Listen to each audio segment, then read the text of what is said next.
Thomas was disappointed. He had lots to collect, and he wanted to take children to the seaside. "If we get everything in time," said Thomas's driver, "then we can still take some children." The Duke and Duchess had finished taking photographs and were back on board. "Time to go," said Spencer's driver and rang the bell.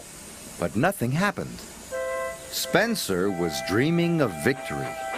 He didn't hear the bell. And he didn't hear Edward puffing past him. Spencer's driver rang the bell again. When Spencer finally opened his eyes, he could see Edward heading towards the summer house. Nearly there, he gasped. Spencer took off as fast as he could. But as he reached the siding, his driver ordered him to slow down. "These are old tracks and you are a very heavy engine," he said. "You must go slowly." Spencer had no choice. "Bother," he huffed. Gordon's driver called the yard manager. And the yard... "I was here first," grumbled James. "Why do I have to wait?" "The mail train is more important than slow goods," said his driver. "Your water tanks have run dry," his driver told him. "We'll have to wait for help."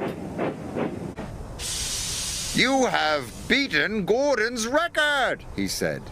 Thomas had a bright idea. "Send up a rocket," he told his driver. So his driver carefully lit a rocket. He stood well back as it whooshed into the sky. The rocket burst into stars. "A sparkling dragon!" And James ground to a halt.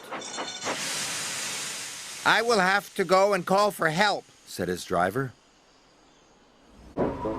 "We can't go on," said his driver.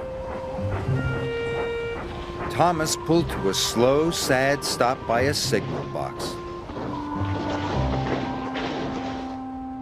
And his driver went for help. It smelled of the sheds. It was Sir Topham Hatt, and he was talking to Percy's driver. Percy tried not to listen, but he couldn't help himself. "Percy has been late too often this week," said Sir Topham Hatt. "He must go to the scrapyards tomorrow." "Sir Topham Hatt wants to scrap me," gasped Percy. Percy to the workmen mending the roads. "Be careful," said his driver. "Tar is sticky stuff." "Well done, Thomas," boomed Sir Topham Hatt. "You have saved the day. You are a really useful engine and a..." and pulled out of the station. But Henry puffed too quickly. "Go gently," called his driver. "You can bump freight, but you can't bump passengers." "Sorry," puffed Henry. Sir Topham Hatt arrived on board Thomas. "What are you doing, Henry?" asked Sir Topham Hatt.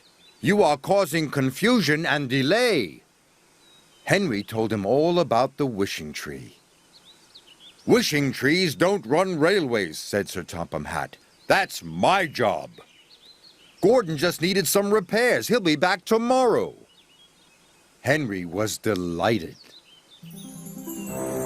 "Thomas, where is Percy?" he said. "He has caused confusion and delay." Gordon didn't know. "He just left very quickly, sir." "He heard you at the shed, sir," said Thomas. "He thought you were sending him to be scrapped." "I think I need a word with Percy," said Sir Topham Hatt. "You must all help me find him."